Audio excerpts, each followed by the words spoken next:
Selamat pagi Bu dosen, perkenalkan nama saya Pandonis Tanggang dari kelas 1028. Dalam video ini saya akan menjelaskan tugas mandiri yang Ibu berikan dalam membuat PPT dan dipresentasikan dalam video. Tugas mandiri saya bertemakan suku Batak. Pertama saya akan menjelaskan arti dan asal suku Batak. Suku Batak merupakan salah satu suku bangsa yang terbesar di Indonesia.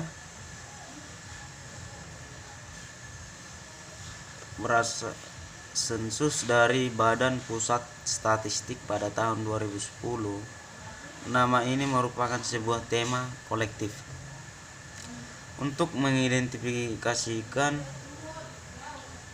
sikap beberapa suku bangsa yang bermukim dan berasal dari pantai barat dan pantai timur di Provinsi Sumatera Utara. Suku bangsa yang dikategorikan sebagai Batak adalah Angkola, Karo, Mandailing, Papak atau Dairi, Simalungun, dan Toba. Batak adalah rumpun suku-suku yang mendiami sebagian besar wilayah Sumatera Utara. Nah, dalam penjelasan tugas mandiri ini saya akan menjelaskan secara khusus yaitu suku Batak Toba.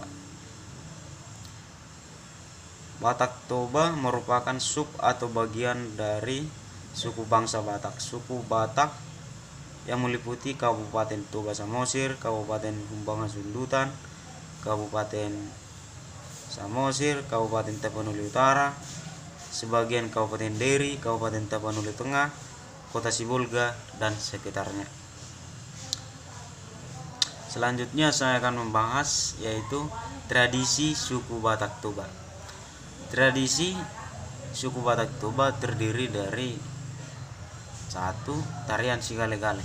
Tarian Sigale-gale merupakan tarian yang dilakukan oleh sebuah boneka kayu yang dipahat yang menyerupai boneka manusia dengan pakaian adat dari suku Batak.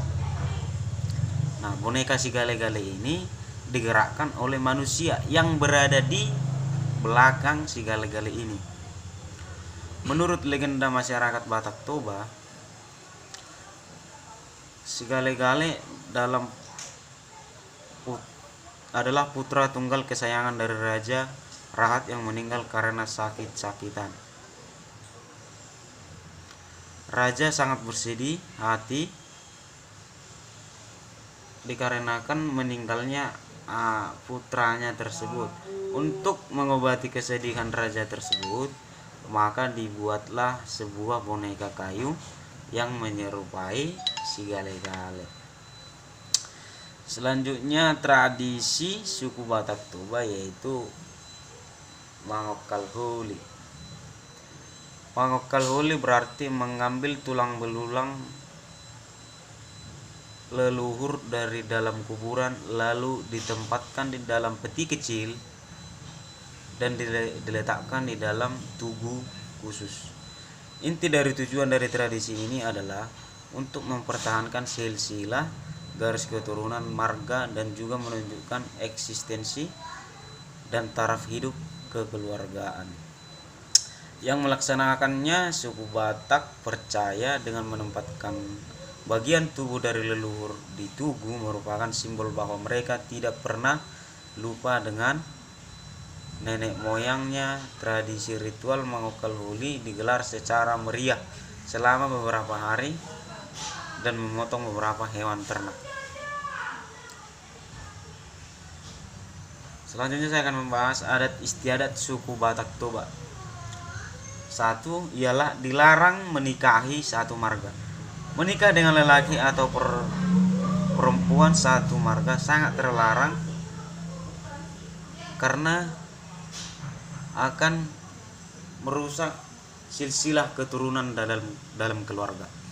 Kedua, walaupun berasal dari keluarga yang berbeda, bahkan tidak ada hubungan keluarga sama sekali, menikah dengan orang yang semarga tidak diperbolehkan. Menurut adat, orang yang memiliki marga yang sama walaupun tidak dalam keluarga yang sama, tetaplah memiliki hubungan saudara dan dianggap merusak silsilah. Nah, bukan hanya semarga aja, namun Ada juga yang beberapa marga yang berbeda tetapi masih dalam hubungan silsilah yang sama juga tidak diperbolehkan untuk menikah. Itu biasanya disebut dalam bahasa Batak itu padan. Jadi dari awal pendekatan harus ditanya marganya apa agar tidak terjadi hal-hal yang tidak diinginkan seperti tidak mendapatkan restu. Kedua adalah menikahi pariban atau sepupu. Hal satu ini sih sudah biasa terjadi. Kebudayaan Batak alih-alih mencari jodoh dari keluarga lain, pariban dianggap sebagai jodoh yang pantas karena sudah asal-usul keluarganya. Pariban atau sepupu yang boleh dinikahi juga bukan sembarang sepupu. Untuk anak laki-laki, pariban yang boleh dinikahi adalah anak dari saudara laki-laki ibu, sedangkan anak perempuan boleh menikah dengan anak dari saudara perempuan ayah. Selanjutnya, bagian dari adat istiadat suku Batak Toba ialah martarombo. Martarombo artinya berbincang-bincang untuk mencari hubungan silsilah keluarga. Biasanya jika baru bertemu dengan orang baru sesama orang Batak, mereka suka menanyakan marga kita, marga ibu, sampai marga pasangan kita agar kita tahu seberapa dekat marga kita dengan marga yang baru kita kenal ini. Hal ini bertujuan agar bisa menempatkan hubungan bertali persaudaraan berdasarkan marga. Selain itu, martarombo juga merupakan adat istiadat yang tetap digunakan sampai sekarang karena dengan mengetahui silsilah marga kita bisa memanggil seseorang dengan sebutan yang tepat seperti pariban, iboto, tulang, bou, amangboru, dan lain sebagainya.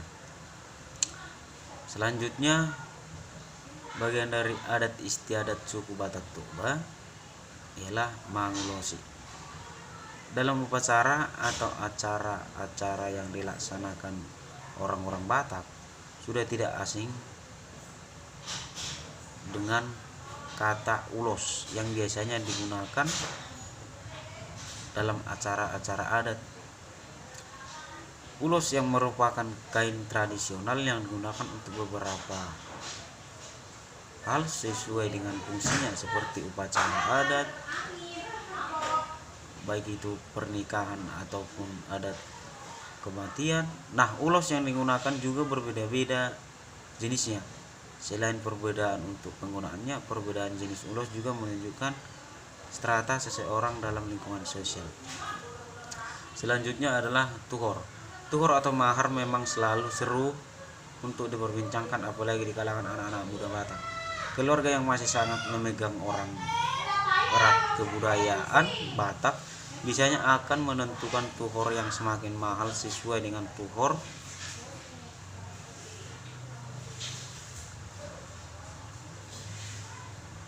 yang akan diterimanya dan juga sesuai tingkat pendidikan anaknya. Tuhor ini nantinya akan digunakan untuk keperluan pesta, perlengkapan pernikahan,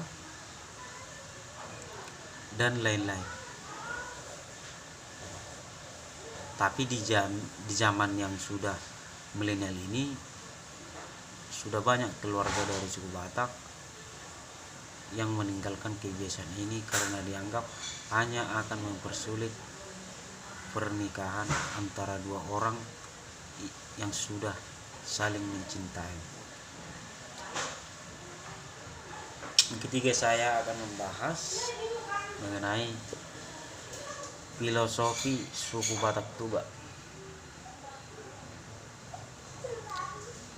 Dalihan dahulu menjadi kerangka yang meliputi hubungan kerabat, darah, dan hubungan perkawinan yang mempertali satu kelompok dalam adat Batak. Dalihan dahulu ditentukan dengan adanya kedudukan fungsional sebagai suatu konstruksi sosial yang terdiri dari 3 hal menjadi dasar bersama. Yang pertama ialah Soba merhula-hula. Ada yang menafsirkan pemahaman ini menjadi penyembah hula-hula, namun ini tidak tepat. Memang benar, kata somba yang tekanannya pada som berarti menyembah. Akan tetapi kata somba di sini tekanannya berarti hormat, sehingga somba merhula-hula berarti hormat kepada hula-hula. Kedua adalah elek merburu, lemah lembut terhadap buru ataupun perempuan. Buru adalah anak perempuan kita atau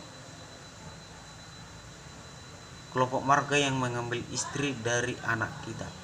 Anak perempuan kita sikap lemah lembut terhadap buru perlu, karena dulu burulah yang dapat diharapkan membantu mengerjakan sawah di ladang. Tanpa buru mengadakan pesta suatu hal yang tidak mungkin dilakukan. Makanya kalau sikap kita kepada buru, kita harus elek. Artinya elek, lemah lembut dalam bersikap kepada buru, kepada anak perempuan kita, baik itu kandung ataupun dari marga. Yang ketiga adalah manat meredongan tubuh atau suatu sabutuha, suatu sikap yang berhati-hati terhadap sesama marga untuk mencegah salah paham dalam pelaksanaan acara adat. Hati-hati dengan teman semarga,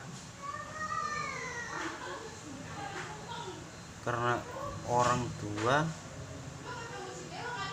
hau nasonok do nabui mar siogosan, yang berarti kayu yang dekatlah yang dapat bergesekan. Ini menggambarkan bahwa begitu dekat dan seringnya hubungan terjadi hingga dimungkinkan terjadi konflik kepentingan, kependudukan dan lain-lainnya. Yang terakhir adalah kedudukan marga. 1. Marga menandakan silsilah keturunan. Makanya kalau bagi orang Batak,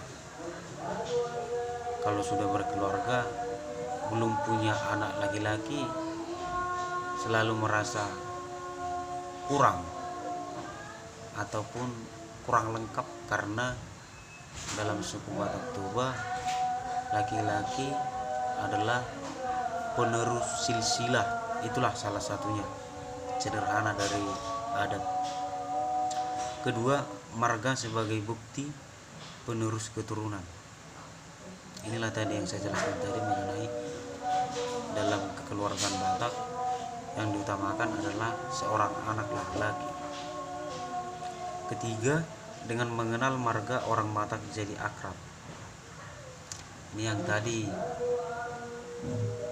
apabila kita bertemu seseorang, kenalan seseorang yang kebetulan sama-sama orang Batak Toba, pasti kita tanya marganya apa, marga orang tua perempuannya apa, marga neneknya apa, kakeknya apa, sehingga kita tahu kedekatan marga kita ke marga dia seperti apa, dan kita tahu kita memanggil apa ke dia secara tepat. Bisa kita simpulkan dari perbincangan tadi yang saya bahas mengenai Marta Rombo. Yang keempat, marga adalah identitas pribadi bagi orang Batak. Benar, marga adalah identitas dari orang Batak. Sekian video presentasi saya mengenai tugas mandiri yang Ibu berikan. Walaupun bahasa saya, penjelasan saya banyak yang kurang, saya mohon kepada Ibu tolong dimaklumi.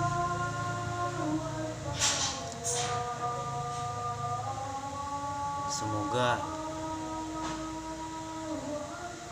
video ini